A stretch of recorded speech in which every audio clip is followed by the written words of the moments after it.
Commodity market पर बड़ी coverage जारी है। हम आपको बताएंगे कि आज का बाजार कैसा है, इस मार्केट में आपको करना क्या है और आपके लिए कमाई के बेहतर मौके कहां पर बनेंगे। और आज हमारे साथ 4 खास मेहमान जुड़ रहे हैं। हमारे साथ हैं अनुज गुप्ता IIFL सिक्योरिटीज के, बीरेन वकील हैं पैराडाइम कमोडिटी के, मनोज झा हैं कामाख्या ज्वेल्स के और पुखराज चोपड़ा हैं एग्रीकल्चर मार्केट के जाने माने एक्सपर्ट। आप सभी का बहुत बहुत स्वागत है। और चर्चा की शुरुआत हम करने जा रहे हैं कच्चे तेल के साथ, क्योंकि कच्चे तेल की कीमतों में तेज गिरावट आ गई है। ब्रेंट का भाव 5% से ज्यादा टूट गया है। MCX पर इस वक्त 400 रुपए से ज्यादा की गिरावट है और करीब करीब 5% यहां पर भी नीचे है भाव 8,200 के बेहद करीब। सवाल यह है कि क्या आज शाम के कारोबार में ये गिरावट और बढ़ेगी, इसी पर हम पहले बात करेंगे। और पहला सवाल बीरेन जी आपसे यही कि जो चीन में कोरोना की चिंता बढ़ी है, शंघाई में जो लॉकडाउन लगा है, उसका इम्पैक्ट क्या और मार्केट पर दिखेगा? अच्छा, लगता है बीरेन वकील से हमारा संपर्क अभी नहीं हो पा रहा है। अनुज जी, यही सवाल आपसे। देखिए, डेफिनेटली लास्ट टाइम हमने देखा था जब कोरोना की चिंता हुई थी तो क्रूड के भावों में हमने एक ट्रेंड डाउन होते हुए देखा था। सिमिलरली वही पैटर्न यहाँ आता हुआ दिख रहा है। अगर शंघाई में लॉकडाउन लगता है और सिचुएशन वैसी आती हुई दिख रही है तो डेफिनेटली जो क्रूड की डिमांड है वो यहाँ पर कम होती हुई दिखेगी और उसका असर हमने भावों पे आते हुए देखा है कि करीबन 5% भाव नीचे गिरते हुए दिखाई दिए हैं और MCX से भी भाव ऑलमोस्ट 8,200 के आसपास है। हमें लगता है कि अगर सिचुएशन रहती है तो क्रूड के भावों में और गिरावट देखी जा सकती है। नीचे एक्सपेक्टेड है कि क्रूड के भाव $100 तक और नीचे करीबन 7,800 से लेकर 8,000 तक के लेवल MCX में देखने को मिल सकते हैं। तो फिलहाल जो सिचुएशन है वो लग रहा है कि क्रूड के भावों में और साथ में नेचुरल गैस के भावों में, मीन्स अगर हम एनर्जी पैक की बात करें तो वहां पर थोड़ा डिमांड जो है कम रह सकती है और भाव नीचे की तरफ आ सकते हैं। ओके, कितने नीचे? देखिए, क्रूड में मुझे लगता है कि $100 तक के लेवल आपको देखने को मिल सकते हैं। MCX में 7,800 से लेकर 8,000 तक के लेवल MCX में क्रूड में देखे जा सकते हैं।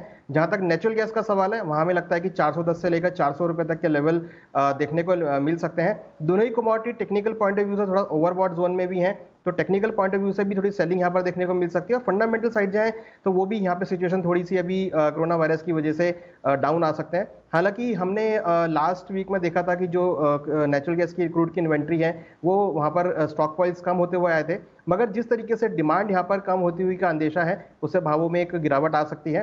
हालांकि जो आपका यूक्रेन और रशिया के बीच जो युद्ध की स्थिति है वो अभी भी उतनी सॉल्व नहीं हुई है, मगर इम्पॉर्टेंट जो अभी फंडामेंटल है वो चीन को लेकर है, जहाँ पर शंघाई में हम देखें तो लॉकडाउन की स्थिति है। मुझे लगता है कि अभी मार्केट थोड़ा सा एक दबाव में देखने को मिल सकता है। ठीक है, हमारे साथ बीरेन वकील भी हैं पैराडाइम कमोडिटी के। बीरेन जी, आपका भी बहुत बहुत स्वागत है। आप बताएं सर, क्रूड में जो लोग ट्रेड करना चाहते हैं इस वक्त, उनके लिए ये मार्केट कैसा है और उनको क्या करना चाहिए? अब थोड़ी वॉलेटिलिटी कम हुई है रिलेटिव टर्म्स में। फिलहाल इसकी रेंज हम 8,000 से 8,500 तक की मान सकते हैं। जो पिछले 2 वीक में जो रनअप हमने जो वाइड मूव देखे थे वो थोड़ा थमता हुआ दिख रहा है, तो शायद इंटरिम पिक बन गया है ऐसा हम मान सकते हैं। इसमें बन गया ऐसा मान सकते हैं जी। तो क्या फिर ये माना जाए कि अभी आपके हिसाब से भी दाम कम होने वाले हैं, गिरने वाले हैं? थोड़ा नीचे जाएगा ऐसा लग रहा है। आपका थोड़ा कितना सर, कितने का आपका थोड़ा होता है, कितना? मेरा थोड़ा न्यूज ड्रिवन होता है, बट WTI के बेसिस पे मैं 92-93 देख रहा हूँ। अच्छा, 92-93 हो चुकी। MCX पर जो ट्रेड होता है क्रूड में वो WTI क्रूड के बेस पर ही होता है सर, तो फिर MCX पर अगर 92 वहां जाता है भाव, तो MCX पर क्या प्राइस हम देख पाएंगे बीरेन जी? यहाँ भी मैं टेंटेटिवली मुझे समवेयर अराउंड 7,900-8,000 तक का दिख रहा है। अच्छा, 8,000 तक आप कह रहे हैं कि MCX पर भी कच्चे तेल का भाव आ सकता है, इस पर आप नजर रखें। चलिए, ये तो बात हो गई क्रूड की, लेकिन क्रूड के बाद अब हम बात करेंगे गोल्ड की और सिल्वर की। और गोल्ड सिल्वर में भी गिरावट का माहौल बना हुआ है। और आपको बता दें कि इस वक्त MCX पर गोल्ड का भाव नीचे ट्रेड कर रहा है और गोल्ड में आप देखिए करीब करीब 500 रुपए की गिरावट है। जून का वायदा 52,000 के नीचे आ चुका है, 51,910 ये गोल्ड का जून का कॉन्ट्रैक्ट अभी ट्रेड कर रहा है। और चांदी में भी करीब करीब 800 रुपए की गिरावट आ गई है। हमारे साथ मनोज झा हैं कामाख्या ज्वेल्स के। मनोज जी, बहुत स्वागत है आपका। आपने कहा था इनफैक्ट जब पिछली बार हमारी बात हो रही थी तो आपने कहा था कि गोल्ड के दाम गिरेंगे और उसी लाइन पर मार्केट नीचे भी आ रहा है। क्या आपका टारगेट पूरा हो गया है गिरावट का, या आपके हिसाब से भी और गिरावट बाकी है? नमस्कार मृत्युंजय जी।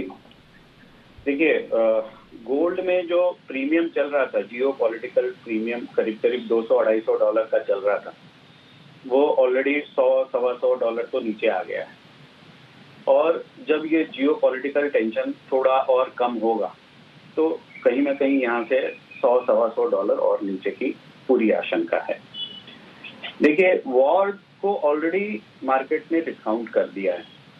इतना वॉर रुक नहीं रहा है, डेली कुछ न कुछ हो रहा है, फिर भी गोल्ड के रेट्स को कहीं कोई भी सपोर्ट नहीं मिल रहा है। अब जो चाइना है, चाइना का भी कोविड केसेस के नए मामले सामने आए हैं, लॉकडाउन शुरुआत हो गई है, लेकिन उससे भी कहीं भी गोल्ड को कोई सपोर्ट नहीं मिल रहा है। अब एक ही चीज है कि कोई ये वॉर अगर और एस्केलेट हो जाता है, पोलैंड जैसे कंट्री वापस आ जाते हैं वॉर में, या कोई न्यूक्लियर बॉम्ब गिर जाती है, तो ही कहीं ना कहीं गोल्ड को मेरे को कोई सपोर्ट दिख रहा है। नहीं तो गोल्ड में आप देखो कहीं भी कोई मैसिव बाइंग नहीं है, चाहे ETF हो, कॉमेक्स हो, फ्यूचर्स हो, कहीं भी नहीं। उल्टा गोल्ड के लिए बैड न्यूज है कि bond yield is growing, dollars जो है वो स्ट्रेंथन हो रहा है, और इन सब चीजों से मुझे ऐसा लगता है कि गोल्ड फिलहाल एक जो है रेंज बॉन्ड में रहेगा, $1850 से $2000 के आसपास रहेगा। लेकिन कहीं भी गोल्ड को बहुत बड़ा सपोर्ट या बहुत नए हाई को छूते हुए मुझे नजर नहीं आ रहा है। सब लोग चाहते हैं कि हाँ गोल्ड $2500 हो जाए, लेकिन ऐसा कहीं भी सपोर्ट नहीं है। 23 मंथ के हाई पे गोल्ड की बाइंग हुई है अच्छी खासी, लेकिन आप देखो फिर भी ऑल टाइम हाई जो है गोल्ड उसको क्रॉस नहीं कर सका। अब ये वॉर अगर इसी स्थिति से अगर और भी 15 दिन, 1 महीना, 2 महीना चलता रहा, तो जिससे कि इन्फ्लेशन को कंट्रोल करना और भी मुश्किल हो जाएगा, और उस इन्फ्लेशन को कंट्रोल करने के लिए अगर इंटरेस्ट रेट्स बढ़ेंगे तो गोल्ड को में बाइंग और नीचे आएगी, गोल्ड रेट्स और नीचे आएंगे। एक चीज और आपको मैं बताना चाहता हूँ कि जो गोल्ड का मैन्युफैक्चरिंग रेट है मेटल फोकस में, जो पहले $940 था, अभी भी इन्फ्लेशन बढ़ बढ़ के वो $1130 हुआ है। तो गोल्ड ऑलरेडी बहुत हाई पे है। तो मुझे लगता है कि अगर ये वॉर थोड़ी शांति रूप से अगर निपट जाती है तो $100-125 तो यहाँ से और इमीडिएट नीचे आने की पूरी आशंका है। और $100? यस सर, मैंने आपको पहले भी बोला था, और मेरी बात आज देखिए, आज वापस देखिए, आप हर चीज इतने टेंशन में है, कोविड केसेस बढ़ रहे हैं, फिर भी आपका गोल्ड रेट क्यों नहीं ऑल टाइम हाई? नहीं, तो मनोज जी, अगर मान लीजिए $100 आप कह रहे हैं कि और प्रीमियम है अभी वॉर का, तो $100 अगर वहां निकलता है तो फिर MCX पर क्या प्राइस होगा? अप्रॉक्स $3000 और यहाँ से नीचे समझ लीजिए। ओह, तो मतलब आप ये कह रहे हैं, जो दर्शक इस वक्त हमें देख रहे हैं, कि आप रुक जाइए, आपको $3000 और सस्ता मिलेगा गोल्ड? मिल सकता है, अगर आपको वॉर यहाँ से और ज्यादा एक्सलेट नहीं हो जाए, कल को कोई न्यूक्लियर वॉर नहीं शुरू हो जाए, कोई नई कंट्रीज ना आ जाए, थर्ड वर्ल्ड वॉर ना हो जाए, अगर ऐसा ऐसी कोई बात नहीं हो। ज्वेलर भाई तो बड़े नाराज होंगे आपसे। आप कह रहे हैं कि दाम अभी गोल्ड के और कम होंगे, तो जो लोग अभी खरीदने गए होंगे दुकान पे रुक जाएंगे, नहीं खरीदेंगे, वापस आ जाएंगे। सर, अगर और न्यूक्लियर बॉम्ब गिर जाए तो फिर क्या होगा? फिर तो गोल्ड रेट ऊपर चले जाएंगे। नहीं, लेकिन अब दाम बढ़ाने के लिए तो बम नहीं गिराना ना सर। सर, ऐसा है कि gold any time is a best investment.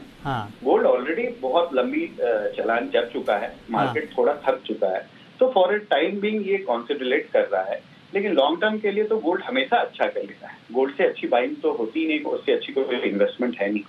For a time being मुझे गोल्ड थोड़ा सा नरम दिख रहा है, और इस साल आप कह रहे हैं कि गोल्ड थोड़ा नीचे आएगा। लॉन्ग टर्म के लिए आप कह रहे हैं कि इन्वेस्टमेंट कोई बुरा नहीं है। ठीक है, आप बने रहे, आपने बहुत ही इंटरेस्टिंग बात कही है। लेकिन बीरेन जी, ऐसे मार्केट में फिर ट्रेडर के लिए क्या है? जो लोग ट्रेड करते हैं डे टू डे मार्केट में, गोल्ड के मार्केट में, क्या उनको अभी बाइंग नहीं करनी चाहिए? एटलीस्ट अगर शॉर्ट नहीं भी कर रहे हैं तो खरीदना नहीं चाहिए, फ्रेश बाइंग? जॉबर्स के लिए, या तो जिनको हम डे ट्रेडर्स कहेंगे, 2-3 दिन के नजरिए से जो काम करते हैं, वो जून कॉन्ट्रैक्ट में यहाँ से 200-300 रुपया नीचे बाई कर सकते हैं। बट मैं इंटरमीडिएट टर्म पे थोड़ा बेरिश हूँ, क्योंकि बॉन्ड यील्ड जो बढ़ रहे हैं, और बहुत 40 साल से जो तेजी चालू थी बॉन्ड में, वो अब खत्म हो रही है। तो समवेयर अराउंड ये यील्ड कहीं मुझे आगे 2.83 के आसपास दिखते हैं, और इंटरेस्ट रेट यूएस का जो है नॉमिनल रेट वो भी कहीं ईयर एंड में 3% या 2.5% दिख रहा है। तो साइजेबल मीनिंगफुल करेक्शन जो मैं समझता हूँ गोइंग फॉरवर्ड हमको सेकंड हाफ में देखने को मिलेगा, क्योंकि जितना भी नेगेटिव फैक्टर है वॉर या कोरोना या इन्फ्लेशन, वो सब मेरे हिसाब से पिक आउट हो गए हैं। अच्छा, ठीक है।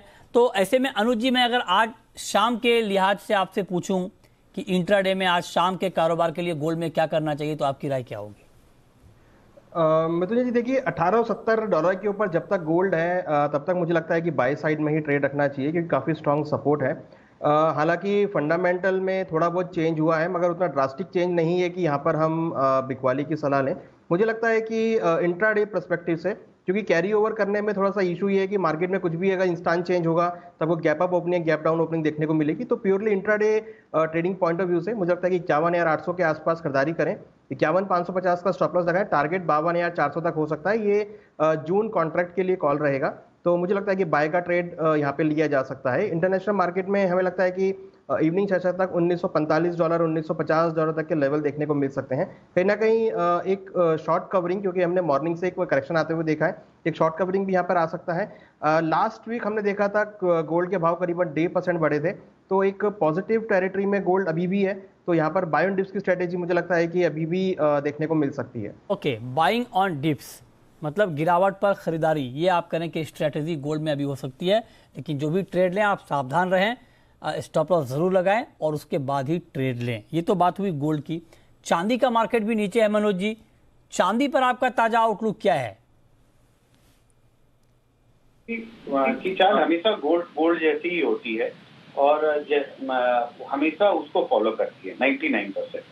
लेकिन चांदी में इंडस्ट्रियल बाइंग भी बहुत मायने रखती है, और मुझे ऐसा लगता है कि जितना गोल्ड नरम हो सकता है उतना चांदी नरम नहीं होगा, है ना, क्योंकि उसमें और इंडस्ट्रियल बाइंग बहुत जगह मैसिव देखी गई है।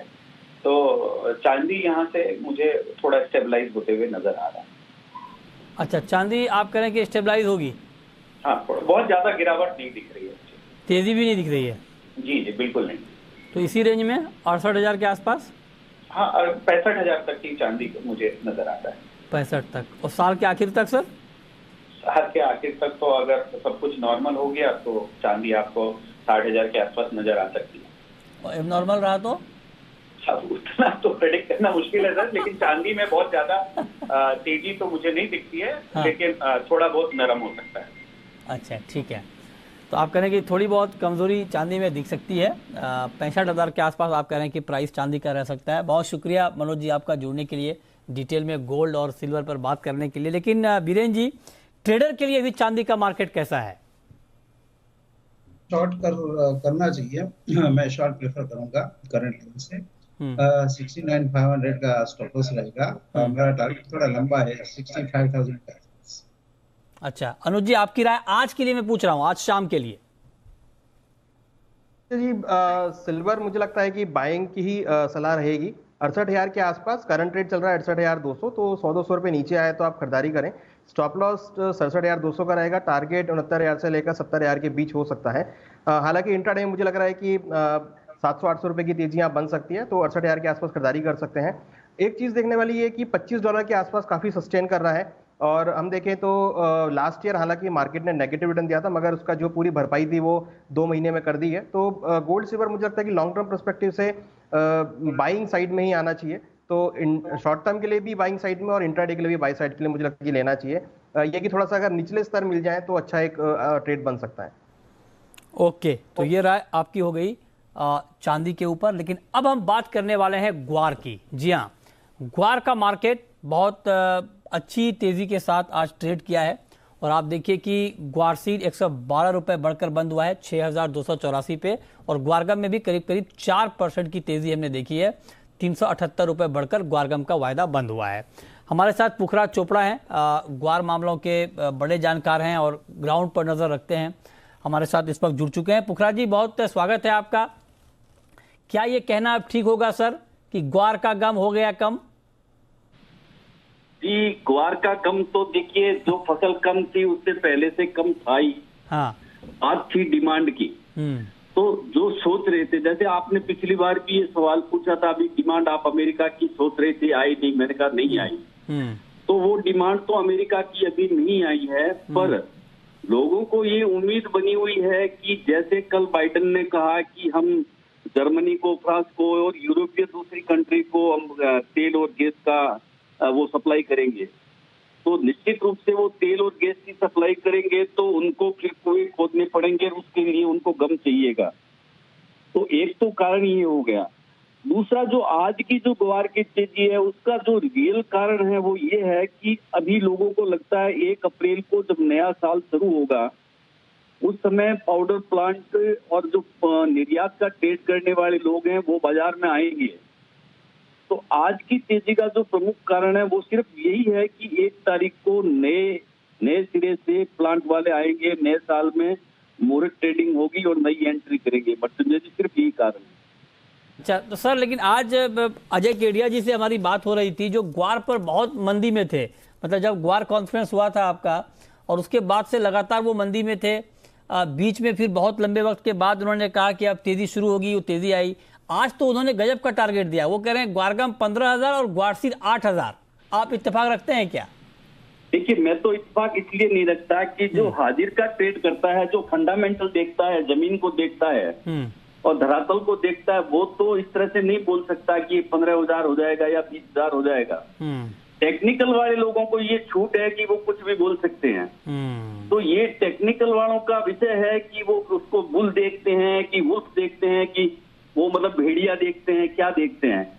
तो दरअसल जो फंडामेंटल हम देखते हैं ना, फंडामेंटल में हमें एक तो डिमांड चाहिए, तो डिमांड को देखते हैं।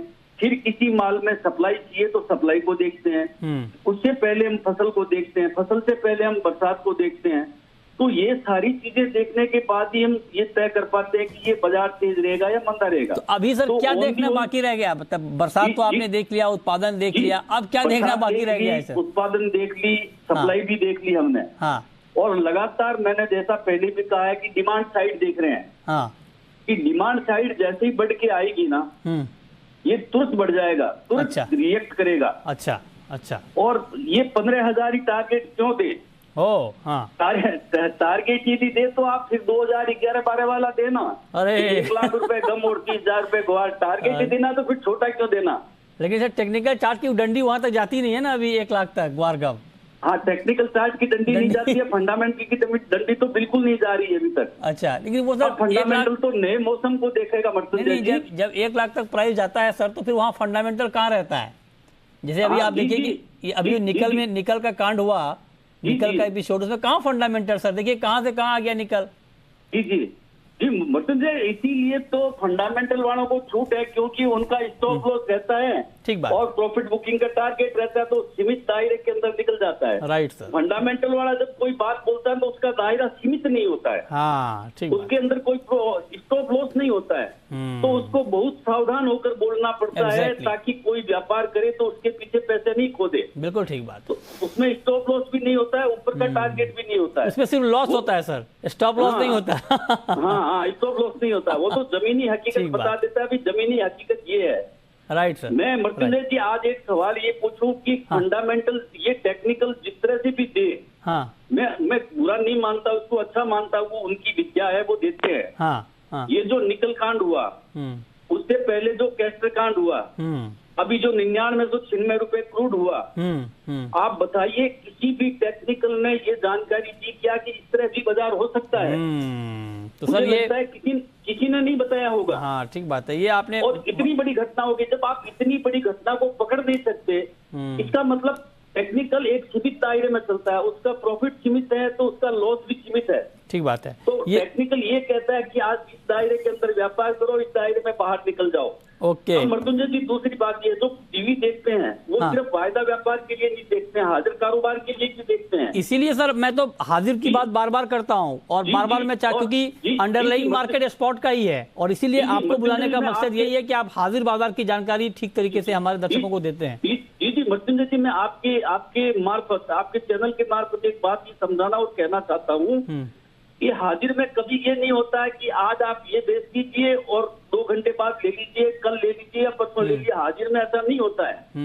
हाजिर के अंदर आपको खरीद करना पड़ता है, गोडाउन में लगाना पड़ता है, लेबर चाहिए, ट्रक चाहिए, गोडाउन चाहिए। ठीक बात। और सेल करने के लिए वापस वही सिस्टम चाहिए। तो वो कोई एक दिन के अंदर ले भी नहीं सकता, बेच भी नहीं सकता। तो उसको तो फंडामेंटली देखना पड़ता है। वो डिबेट आपने अच्छा डिबेट आपने शुरू किया है और मुझे लगता है कि एक दिन टेक्निकल वर्सेस फंडामेंटल की एक डिबेट हम करेंगे कि भाई टेक्निकल और फंडामेंटल में मतलब क्या फ़र्क है और दोनों में क्या तालमेल है, क्यों मतलब टेक्निकल वाले टेक्निकल पर बहुत बुलिश रहते हैं, फंडामेंटल वाले टेक्निकल को नहीं मानते हैं। इस पर एक डिबेट करेंगे सर। बहुत शुक्रिया पुखराज जी आपका जुड़ने के लिए और डिटेल में बात करने के लिए। हालांकि 2 टेक्निकल वाले बैठे हैं, वो आपको सुन भी रहे हैं और मुस्कुरा भी रहे हैं, तो इसके ऊपर आगे बातचीत होगी। लेकिन चलिए, हमारे साथ कुछ कॉलर जुड़ रहे हैं इस वक्त, आ रहे हैं जो सवाल पूछना चाहते हैं। दिलीप जुड़ रहे हैं, पूछिए दिलीप जी। सर, मुझे सोयाबीन और काबुली चने पर वीरेंद्र जी से सलाह चाहिए। सोयाबीन और काबुली चने पर बताइए वीरेंद्र जी। दोनों पे मैं थोड़ा बुलिश हूँ। वीट की तेजी का दोनों को सपोर्ट करेगा और सोयाबीन में तो ग्लोबल मार्केट भी तेजी में है। चना में शायद ऐसा लग रहा है कि जो यील्ड या पैदावार में थोड़ी कमी है, जो इनिशियल एक्सपेक्टेशन से थोड़ी कम पैदावार बैठ रही है। भाव का लेवल भी अच्छा है, तो इसमें भी मैं बुलिश हूँ। नेक्स्ट कॉलर सुखबीर सिंह है, पूछिए सिंह साहब। हाँ जी, कॉटन 50,000 तक जाएगा कहीं? किस भाव तक सर? कॉटन 50,000। ओहो, बीरेन जी आप तो कॉटन के भी एक्सपर्ट हैं, बताइए सर। बहुत बड़ी तेजी आ गई सर कॉटन में, रुक ही नहीं रहा है भाव। MCX में जो अभी 42,250 है, वो मेरे हिसाब से 44-45, यहाँ से 2,000 रुपया MCX बढ़ना चाहिए, ऐसा मैं समझ रहा हूँ। लास्ट वीक में भी मैंने कहा था कि ये 42 जाएगा। ओके, बिल्कुल संक्षेप में आपका व्यू कॉटन पे अनुज जी। देखिए, टेक्निकल चार्ट तो स्ट्रांग ही दिखा रहा है। हमें लगता है कि अभी जो ट्रेंड के साथ चलना चाहिए। इनिशियल हमें लगता है कि 44,000 तक के लेवल आपको कॉटन में देखने को मिल सकते हैं। ठीक है, बहुत शुक्रिया अनुज जी आपका, बीरेन जी आपका जुड़ने के लिए, बताने के लिए कहाँ पर कमाई के मौके बनेंगे।